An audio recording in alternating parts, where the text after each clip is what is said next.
கடைசி வரைக்கும் ஒழுங்கு பண்ணுங்க. போங்க கடைசி வரைக்கும் அதை ஒழுங்கு பண்ணி விடுங்க.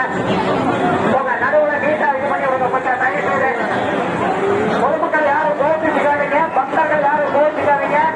நடுவுல நின்று இடையூறு செய்ய வேண்டாம்.